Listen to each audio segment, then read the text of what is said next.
Salut tout le monde! Aujourd'hui on se retrouve pour une nouvelle vidéo où je vais vous expliquer comment j'ai fait pour que mes animaux puissent cohabiter tranquillement sans qu'il y ait de tension et de risque pour l'un et l'autre.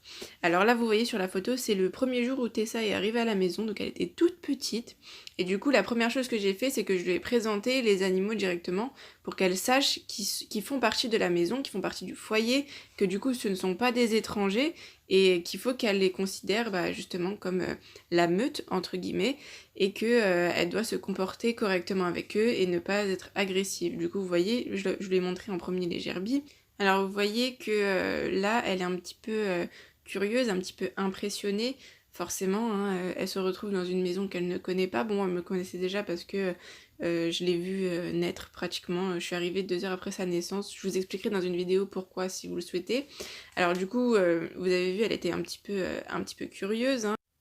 Mais au moins elle ne montrait pas de signes d'agressivité. Alors ça déjà c'était un bon point parce qu'elle aurait pu très bien avoir peur et grogner ou aboyer ou montrer un signe d'agressivité quelconque. Là pour le coup elle a très bien réagi. C'est d'ailleurs ce qui m'a rassurée pour la suite et pour après pouvoir laisser Nina, donc ma lapine, en liberté totale avec elle. Bon là vous voyez sur la petite vidéo c'était les premiers jours, elle était trop mignonne en train de faire sa petite place. Alors sa place elle était pas loin de là où était Nina. Pour la simple raison que je voulais qu'elle se familiarise assez rapidement, du coup au moins les deux elles étaient pas très loin, pouvaient se renifler. Alors Tessa n'avait pas forcément accès à Nina, tout simplement parce que j'ai mis énormément de cachettes disponibles pour Nina. Comme ça, si Nina, elle a envie de se planquer un petit peu parce que Tessa l'embête un peu trop, et elle peut aller se cacher. Comme ça, Nina n'a pas peur, elle risque pas de faire de crise cardiaque parce qu'un lapin ça a peur très rapidement. Au moins là, elle pouvait se cacher quand elle le souhaitait et Tessa également, si elle voulait se mettre dans son panier pour être tranquille, elle le pouvait. Si elle pouvait, bon là pour le coup c'est pas très bien, mais si je l'ai laissée monter dans le lit parce qu'elle avait un peu peur de Nini en fait au début. Du coup la première nuit j'ai laissé monter dans le lit avec moi. C'est pas à faire à la base, hein, vaut mieux éviter parce qu'après ça donne des mauvaises habitudes. Mais bon, je l'ai fait, voilà. Mais après, ça a fait que elles s'entendent super bien. On a fait l'adaptation tout doucement, hein. Elles ont commencé par se renifler. Enfin, c'est plus Nina qui venait au contact de Tessa pour le coup, parce que Tessa avait assez peur de Nina. Vous voyez là sur la vidéo, elle boit carrément dans sa gamelle, hein. C'est vraiment... là, c'est à l'heure d'aujourd'hui. Elles se sont vraiment familiarisées au point que Tessa laisse Nina boire dans sa gamelle. Si vous connaissez un peu les chiens, vous savez que c'est pas quelque chose que tous les chiens laissent faire, hein, que quelqu'un d'autre aille dans la gamelle. En général, la gamelle, c'est assez sacré.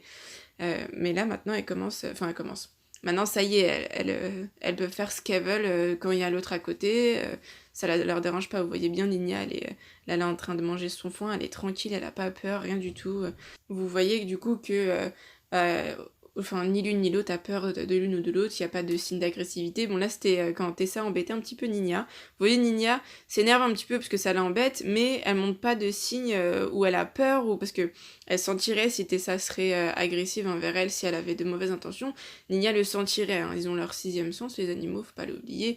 Et vous voyez très bien qu'elle a pas de signe où elle est apeurée ou quoi que ce soit. Non, au contraire, les deux sont posés. Là, Tessa était très jalouse du fait que je caresse Nina. C'est d'ailleurs pour ça qu'il faut faire en sorte justement de donner autant d'amour à l'un qu'à l'autre, parce que sinon après ça fait de la jalousie et c'est à ce moment-là que ça risque de faire des tensions. C'est comme avec les enfants, si vous accordez plus d'attention à l'un plutôt qu'à l'autre, l'autre en général il va essayer de se faire remarquer par exemple en faisant des bêtises, en tapant celui à qui on accorde le plus d'attention. Donc les animaux c'est pareil, hein. Il faut donner autant d'attention à l'un qu'à l'autre pour éviter les problèmes. Alors bien entendu, vous doutez bien que j'ai pas laissé Nina et Tessa directement toutes seules, hein, et que je les ai laissées et que je me suis barrée. Non, bien entendu, j'ai fait ça progressivement. Au début, j'étais tout le temps présente quand les deux étaient toutes seules. Ensuite, je laissais la porte de ma chambre ouverte, alors que d'habitude je la ferme pour pas que Nina sorte et qu'elle aille bouffer tous les fils qu'il y a partout. Du coup, bah là, je laissais ouvert, comme ça, Tessa pouvait aller la voir de temps en temps, sans ma présence. Bon, après, je le faisais pas non plus toute la journée, hein, je faisais des petites séances comme ça. Comme ça, elle pouvait se calculer sans que moi je sois là. Bien sûr, j'allais vérifier de temps en temps, toutes les 5 minutes, j'allais vérifier que tout se passe bien. Et ça s'est fait comme ça jusqu'au jour où j'ai vu qu'en fait, bah, Tessa ne faisait strictement rien à Nina et que au contraire quand il y avait une menace comme quand il y a un autre chien qui vient à la maison, eh bien Tessa se met sur un mode défense par rapport au chien qui veut en général voir Nina mais pas pour lui faire des bisous et du coup Tessa se met en mode défense pour protéger Nina justement. Ensuite, comment j'ai fait pour que Tessa ne veuille pas manger les gerbilles? Eh bien, tout simplement, je l'ai présenté progressivement, comme vous avez vu déjà sur la vidéo du début, là, où je lui avais présenté simplement la cage. Alors du coup, au début, j'ai commencé comme ça, bien entendu, où juste il se reniflait à travers la cage, tout le temps, jusqu'au jour où je me suis dit, quand je vais changer la cage des gerbilles, je vais en même temps laisser Tessa dans la pièce et voir comment elle réagit. Alors j'ai vu qu'elle réagissait très bien, elle montrait aucun signe d'agressivité, elle n'essayait pas de sauter, elle n'était pas excitée, elle ne grognait pas, elle n'aboyait pas non plus. Alors du coup je me suis dit, bon on va voir ce que ça donne, et au final, vous voyez, en fait, elle fait rien. C'est-à-dire qu'elle va juste les renifler, elle va regarder ce qu'ils vont faire, parce qu'elle est curieuse, parce qu'ils font du bruit, ils bougent vite, mais elle ne va pas essayer de les manger. Par contre, c'est vrai que si c'est un jour où je sais qu'elle est très excitée, qu'elle a besoin de se dépenser, tout ça, je vais éviter de la laisser s'approcher trop des gerbilles ce jour-là, parce qu'avec Nina, il n'y a aucun souci, mais avec les gerbilles, ça arrive de temps en temps qu'elle ait des petits moments où, vu qu'ils bougent vite, elle est un petit peu excitée. Alors quand c'est comme ça, dans ce cas-là, je ne lui présente pas les gerbilles, parce que pour éviter qu'il y ait un incident, hein, on sait jamais. Il faut toujours garder en tête que ce sont des animaux et qu'ils peuvent avoir toujours des réactions différentes, hein, parce que la méchanceté chez les animaux n'existe pas, ce sont des simples réactions. Et du coup, il faut éviter de stimuler trop leur réaction justement quand ils sont excités, tout ça, en lui présentant les gerbilles. Ce serait bête que je lui présente les gerbilles et que sans faire exprès elle leur fasse mal, alors qu'à la base, jamais elle aurait essayé de leur faire du mal, que c'est juste une réaction par l'excitation qu'elle a. Voilà, donc il faut juste après, les gerbilles c'est différent, hein, c'est pas comme Nina. Il faut que je m'adapte vraiment en fonction de Tessa pour lui présenter les gerbilles, parce que ça peut arriver que parfois elle est un peu excitée comme je vous l'ai déjà dit. Du coup voilà, vous si vous voulez faire pareil que moi, faites en fonction du tempérament de votre animal, parce que si ça avait été un animal qui avait été un peu plus excité, un peu plus agressé envers les autres animaux, j'aurais jamais pris le risque de présenter les gerbilles comme ça sans le haut de la cage à Tessa. Voilà, donc c'est aussi en fonction du tempérament de votre chien. Par contre, je ferai jamais comme avec Nina, hein, je laisserai jamais les gerbilles gambader comme ça partout avec Tessa à côté. Là, pour le coup, je prendrais trop de risques parce que les gerbilles, ça excite beaucoup plus Tessa, étant donné que ils sont tout petits et qu'ils bougent très très vite, et que Tic, là, celui que vous voyez sur la photo, il est tout le temps énervé. Alors forcément, il essaie d'attaquer tout ce qu'il trouve. Donc, c'est pour ça que je le laisse jamais en liberté avec Tessa. D'ailleurs, en parlant de Tic, je vais vous montrer comment j'ai fait pour qu'ils s'entendent également avec Nina. Bon, j'ai toujours les mêmes problèmes d'excitation de Tic, hein, qui est toujours énervé, mais je vais vous expliquer du coup comment j'ai fait pour qu'ils s'entendent assez bien, on va dire.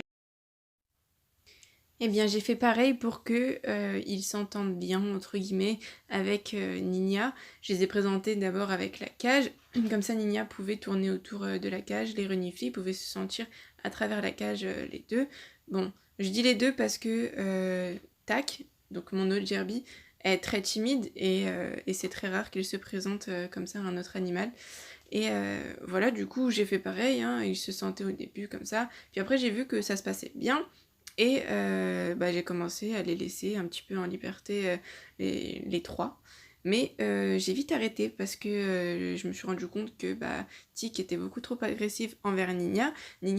Nina était simplement curieuse, elle ne cherchait pas à lui faire du mal, au contraire, elle voulait juste faire connaissance comme ça, mais Tic, pour lui, il y avait beaucoup trop d'espace, et trop d'espace pour les gerbilles d'un coup, ça fait que il veut être le roi du monde, entre guillemets, il veut être le chef, et il agressait vachement Nina.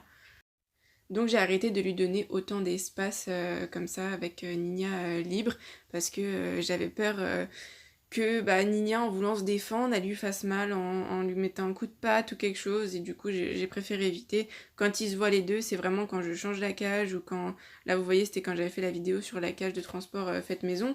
Là bon, il est pas vraiment en liberté, donc il n'y a pas de risque quoi.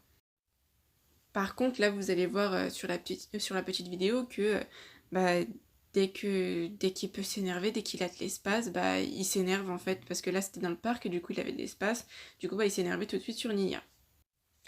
Voilà, maintenant vous savez comment j'ai fait pour sociabiliser mes animaux entre eux. Vous avez dû le comprendre dans la vidéo, c'est vraiment en fonction du tempérament de vos animaux aussi. Vous avez des animaux qui n'aiment pas forcément être en groupe, ou qui montrent des signes d'agressivité ou de peur, de grosses peurs, il faut éviter de faire ça. C'est vraiment adaptez-vous en fonction de vos animaux. C'est ça, c'est tout ce qu'il faut savoir. Et il ne faut surtout pas précipiter les choses et pousser les choses trop loin. Si vous voyez que les limites sont à tel endroit, et ne les repoussez pas. Vous vous arrêtez aux limites fin, parce que sinon après vous risquez d'avoir un incident à la maison.